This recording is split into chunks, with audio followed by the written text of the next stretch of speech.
Praise the Lord. எல்லாம் சந்தோஷமாக இருக்கீங்களா? பிரியமானவர்களே, இன்றைக்கும் வேதத்திலிருந்து ஒரு அற்புதத்தை நம்ம தியானிக்க போகிறோம். என்ன அற்புதம் அப்படின்னு கேட்குறீங்களா? பர்த்திமேயு அப்படின்னு ஒரு குருடன் இருந்தார். அந்த குருடன் எப்படி சுகம் பெற்றார், பார்வை பெற்றார் என்ற அந்த இன்சிடெண்ட்டை நம்ம பார்ப்போம். இந்த பகுதி எங்கே இருக்குது அப்படின்னா, மார்க் சுவிசேஷ புஸ்தகம் 10வது அதிகாரம் 46வது வசனத்திலிருந்து 52வது வசனம் வரைக்கும் இது இருக்குது. உங்ககிட்ட பைபிள் இருக்குது அப்படின்னா இதை பாருங்கள். இல்லை சிஸ்டர் என்கிட்ட பைபிள் இல்லை அப்படின்னா நீங்கள் உங்கள் மொபைல்லையே இந்த வேர்சஸ் எடுத்து நீங்கள் பார்த்தீங்க அப்படின்னா ஒரு ஸ்டோரி மாதிரி தான் வரும். உங்களுக்கு இன்னும் ஈஸியாக அண்டர்ஸ்டாண்ட் பண்ண ஈஸியாக இருக்கும். கண்டிப்பாக நீங்கள் வாசித்து பாருங்கள். இதில் என்ன ஆண்டவராகிய இயேசு கிறிஸ்து இதில் என்ன அற்புதம் செய்தார் அப்படின்னு பார்த்தீங்க அப்படின்னா, இயேசுவும் அவரோட சீஷரும் திரளான ஜனங்களும் எரிகோ பட்டணத்துக்கு போயிட்டுருப்பாங்க. போயிட்டு அங்கேருந்து திருப்பி ரிட்டன் வரும்போது வழி அருகே ஒரு குருடன் உட்கார்ந்துருப்பான். இந்த குருடன் பேர் தான் பர்த்திமேயு. இப்போது ஜீசஸ் எல்லோரும் சேர்ந்து நடந்து போயிட்டு இருக்கும்போது அப்போது இந்த பர்த்திமேயு அவர் ஏற்கனவே இயேசுவை பற்றி கேள்விப்பட்டிருக்கார். ஸோ அப்போ இயேசு நடந்து போகிறத கேள்விப்பட்டு இவர் என்ன பண்ணுறாரு, தாவீதின் குமாரனே எனக்கு இறங்கும் அப்படின்னு சொல்லி வேகமாக கத்துறாரு. அப்போது அங்கே இருக்கிறவங்கெல்லாம் என்ன சொல்கிறாங்க, ரொம்ப சத்தம் போடாத, கம்முன்னு இரு அப்படின்றாங்க.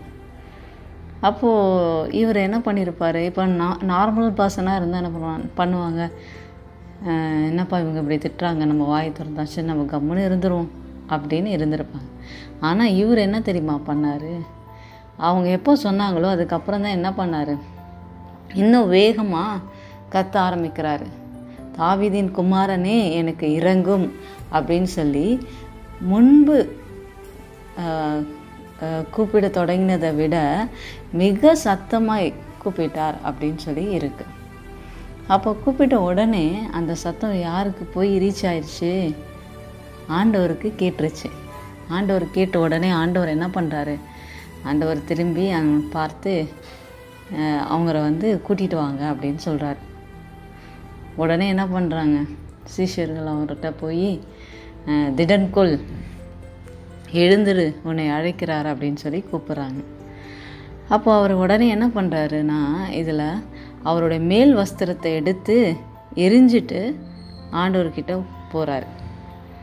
அப்போ இயேசு என்ன கேட்குறாரு தெரியுமாங்க, இந்த வசனத்தை உங்களுக்கு நான் வாசித்து காமிக்கிறேன். 51வது வசனம். இயேசு அவனை நோக்கி, நான் உனக்கு என்ன செய்ய வேண்டும் என்கிறாய் என்றார். அதற்கு அந்த குருடன், ஆண்டவரே, நான் பார்வையடைய வேண்டும் என்றான். அடுத்த வசனம். இயேசு அவனை நோக்கி, நீ போகலாம், உன் விசுவாசம் உன்னை ரட்சித்தது என்றார். உடனே அவன் பார்வை அடைந்து வழியிலே இயேசுவுக்கு பின் சென்றான். பிரியமானவர்களே, இங்கே நடந்தது ஒரே ஒரு இன்சிடென்ட் தாங்க. ஆண்டவரை கூட்டிகிட்டு வர சொல்கிறாரு, குருடரை கூட்டிகிட்டு வர சொல்கிறாரு. வந்த உடனே அவர் கேட்குறாரு, உனக்கு நான் என்ன செய்யணும்ப்பா அப்படின்னு கேட்குறாரு. உடனே அவன் என்ன சொல்கிறான், நான் பார்வை அடைய வேண்டும் அப்படின்றான். உடனே இயேசப்பா என்ன சொல்கிறாரு, கை எதுவுமே இல்லை, ஒரே ஒன்று சொல்கிறார், நீ போகலாம், உன் விசுவாசம் உன்னை ரட்சித்தது. அவ்வளோதான், அங்கே பார்வை அடைஞ்சிட்டான். எப்பொழுதுமே உங்ககிட்ட நான் மெசேஜ் கொடுக்கும்போது நான் ஒன்று சொல்லுவேன், நீங்கள் விசுவாசிங்க, நீங்கள் பிலீவ் பண்ணுங்கள். நீங்கள் பிலீவ் பண்ணால் தான் ஆண்டவர் உங்களுக்கு அற்புதத்தை செய்ய இதுவாக இருக்கும். இதுதான் நான் சொல்கிறேன். இன்றைக்கும் அதை தான் சொல்ல போகிறேன். இங்கே என்ன நடந்துச்சு, அவன் பிலீவ் பண்ணுறான். அந்த குருடன் ஆண்டவரால் செய்ய முடியும் அப்படின்னு அவன் பிலீவ் பண்ணால் பெற்றுக்கொண்டான். இன்றைக்கும் ஒரு வேளை இதே சூழ்நிலையில் பர்த்திமேயு போல் நம்மளுடைய வாழ்க்கை இருக்கலாம்.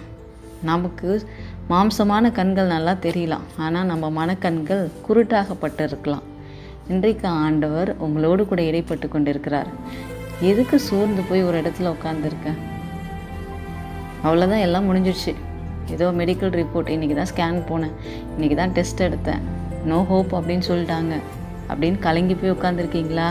பிரியமானவர்களே, ஆண்டவராக இயேசு கிறிஸ்து உங்களோடு கூட பேசி கொண்டு இருக்கிறார். உங்கள் நம்பிக்கை ஒருபோது விடாதீங்க. உங்களை விடுதலையாக்க, உங்களை சுகப்படுத்த ஒருவர் உண்டு என்று நீங்கள் விசுவசிங்க. பர்த்திமேயு போல் நீங்களும் அநேகர் உங்களை சொல்லி, ஐயோ இங்கே இது மாதிரி தான் நடந்துச்சு, ஆனால் அவங்க இல்லை, இப்போது என்ன வேணாலும் சொல்லட்டுங்க, அவங்க என்ன சொன்னாலும் பர்த்திமேயு வந்து வாய் திறந்தா இன்னும் அதிகமாக கூப்பிட்டான் இல்லையா. அங்கே அநேகர் வாய் மூடுப்பா அப்படின்னு சொல்லி தான் அவனை அமைதிப்படுத்தினாங்க. அவன் என்ன பண்ணான், ஆண்டவரால் கூடுன்னு சொல்லி அவன் விடாமுயற்சியோட மீண்டுமாய் ஆண்டவரை நோக்கி அவர் கூப்பிட்டதுனால தான் ஆண்டவர் சுகம் கொடுக்க முடிஞ்சிச்சு. இன்றைக்கும் நீங்கள் கூப்பிடுற சத்தம் ஆண்டவருக்கு கேட்க விடாதபடி உங்கள் பாவங்கள், நீங்கள் செய்கிற காரியங்கள், நீங்கள் ஆண்டவருக்கு பிரியமில்லாத செய்கிற காரியங்கள், உங்களுடைய வார்த்தையினால் ஒரு வேளை நீங்கள் மற்றவங்களை காயப்படுத்தியிருக்கலாம் உங்கள் செய்கைகள்னால. பிரியமானவர்களே, இன்றைக்கு ஆண்டவர் உங்களோடு கூட இடைப்பட்டு கொண்டு இருக்கிறார். இந்த காரியத்தை எல்லாம் நீங்கள் சீர்படுத்தி கொண்டு நீங்கள் கத்தி ஆண்டவரை நோக்கி நீங்கள் கூப்பிடுறீங்க அப்படின்னா ஆண்டவருக்கு உங்களுடைய சத்தம் கேட்கும். நீங்கள் நினைக்கலாம், நான் கூப்பிட்றது ஆண்டவர் கேட்கவே இல்லையே அப்படின்னு நினைக்கிறீங்களா? எதுங்க தடையாக இருக்குது ஆண்டவருக்கும் உங்களுக்கும் நடுவில்? அந்த காரியம் மற்றவங்களுக்கு வேணால் தெரியாதா இருக்கலாம், ஆனால் உங்களுக்கு தெரியும்ல. பிரியமானவர்களே, இன்றைக்கு ஆண்டவருக்கு பிரியமில்லாத காரியம் உங்கள் இடத்துல இருந்துச்சு அப்படின்னா அதை நீங்கள் எடுத்து போடும்போது ஆண்டவருக்கு நிச்சயமாகவே நீங்கள் எதற்காக கூப்பிடுறீங்க ஆண்டவரை நோக்கி, எதற்காக நீங்கள் ஏங்கி கொண்டு இருக்கிறீங்களோ அந்த காரியத்தில் ஆண்டவரால் உங்களுக்கு ஒரு அற்புதம் செய்ய முடியும் என்பதை நீங்கள் விசுவாசிங்க. இன்றைக்கு ஆண்டவர் உங்களுக்கு அந்த அற்புதத்தை செய்ய போகிறார். விசுவாசிங்க. பர்த்திமேயு ஆண்டவர் கூப்பிட்டு உடனே எப்படி வந்தாரா, தன் மேல் வஸ்திரத்தை எரிந்து விட்டு வந்தாராம். இனிமேல் எனக்கு தேவையில்லப்பா, ஆண்டவர் இருக்கார், எனக்கு அவரை நம்பி நான் போனேன் அப்படின்னா அவர் பார்த்துக்கொள்வார் அப்படின்னு சொல்லி அந்த குருடனுக்கு இருந்த அந்த விசுவாசம் இன்னைக்கு நமக்கு இருக்காங்க. பிரியமானவர்களே, இன்றைக்கும் ஆண்டவர் ஒரு அற்புதத்தை உங்களுக்கு செய்ய ஆயத்தமாக இருக்கிறார். என்னோடு கூட இணைந்து ஒரு சின்ன ஜெபம் பண்ணுங்கள். God is going to do a big miracle, big change. உங்கள் டேர்னிங் பாயிண்ட் இன்றைக்கிங்க. நீங்கள் விசுவாசிங்க. இன்றைக்கிங்க உங்கள் புழுதியிலிருந்து ஆண்டவர் உங்களை தூக்கிவிட அவர் ஆயத்தமாக இருக்கிறார். நீங்கள் ஆயத்தமாக இருக்கிறீங்களா? ஒரு சின்ன ஜெபம் பண்ணுங்கள். ஆண்டவரே, எத்தனை நாட்கள் நான் வாழ்ந்தது எப்படியோ வாழ்ந்துட்டேன் ஆண்டவரே. அப்பா, இன்றைக்கு நான் ஒப்பு கொடுக்குறேன். இனி நான் எந்த காரியத்தை குறித்து கலங்கி போய் அமர்ந்திருக்க போகிறதில்லை. இயேசு கிறிஸ்துவினால் எல்லாவற்றையும் செய்ய முடியும் என்று நான் விசுவசிக்கிறேன். என்னுடைய காரியங்களில் ஆண்டவர் பதிலளிக்க முடியும் என்பதை நான் விசுவசிக்கிறேன் அப்படின்னு சொல்லி ஒரு சின்ன ஜெபம் பண்ணுங்கள். ஆண்டவர் உங்கள் வாழ்க்கையை மாற்றி போட போகிறார். விசுவசிங்க. Believe believe believe. ஜெபிப்போமா? அன்பின் ஆண்டவரே, இன்றைக்கும் தகப்பனே, என்னோடு கூட இந்த யூடியூப் சேனல் மூலமாக இணைந்து ஜெபிக்கிற ஒவ்வொரு பிள்ளைகளையும் ஆசீர்வதிங்க அப்பா. ஒருவேளை அப்பா கண்கள் இருந்தும் அப்பா பர்த்திமேயை போல ஆண்டவரே மன கண்கள் குருடாகப்பட்டிருக்கலாம் அப்பா. என் தேவ ஆவியானவர் இப்பொழுது தகப்பனே அப்பா அங்கே மன கண்கள் எல்லாம் இயேசுவின் நாமத்தினால அப்பா திறக்கப்படுவதாக ஆண்டவரே. அப்பா, ஒருவேளை இத்தனை நாட்கள் இத்தனை வருடங்கள் எதற்காக காத்து கொண்டு இருக்கிறார்களோ, அதில் விடுதலை இல்லாது இருக்கிறார்களோ அப்பா, நான் கூப்பிடுற சத்தம் ஆண்டவருக்கு கேட்குதா இல்லையா என்று கேட்கிற ஒவ்வொரு பிள்ளைகளுக்கும் என் தேவன் தாமே இப்பொழுதே பதிலளிக்கும்படியாய் ஜெபிக்கிறோம் அப்பா.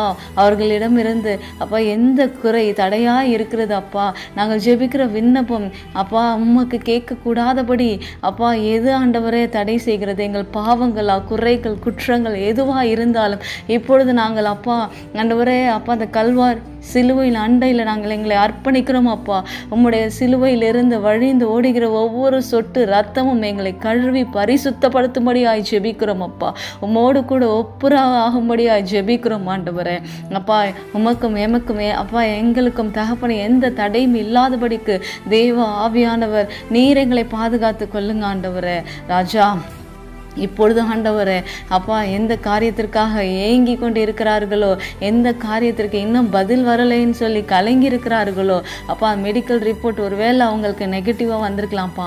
ஆனாலும் தேவ ஆவியானவர் இந்த ராத்திரி வேளையில் நீர் ஒரு அற்புதத்தை செய்து கொண்டு இருக்கிறதற்காய் சோதரம் அப்பா.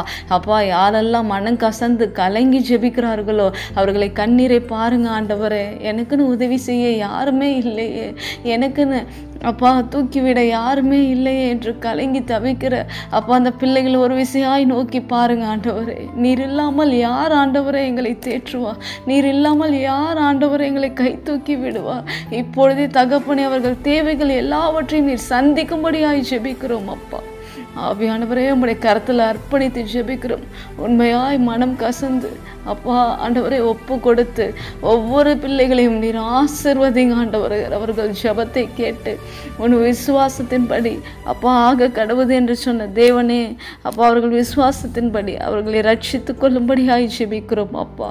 ஆண்டவரே எந்த வியாதியோடு கூட கலங்கி இருக்கிறார்களோ அந்த வியாதி இனி தேடியும் காணாது இருப்பா என்ற வசனத்தின்படி அப்பா அந்த வியாதி அவர்களுக்கு எதுவும் இல்லாதபடிக்கு பரிபூர்ண சுகத்தை நீர் கட்டளையிட்டு அப்பா அவர்களை ஆசீர்வதிக்கும்படியாய் ஜெபிக்கிறோம் அப்பா. தேவ ஆவியானவர் கரம் தங்கியிருப்பதாக ஒவ்வொருவர் மீதும் அப்பா அவனுடைய பாதுகாப்பின் கரம் தங்கியிருப்பதாக ஆண்டவர் கரத்தில் அர்ப்பணித்து ஜெபிக்கிறோம். எல்லா துதி கன மகிமையும் ஒருவருக்கே செலுத்துகிறோம். மீட்பரும் இரட்சகருமான இயேசுவின் நாமத்தினால் ஜெபிக்கிறோம் ஜீவனுள்ள நல்ல பிதாவே. ஆமேன் ஆமேன் ஆமேன். God bless you all. Thank you.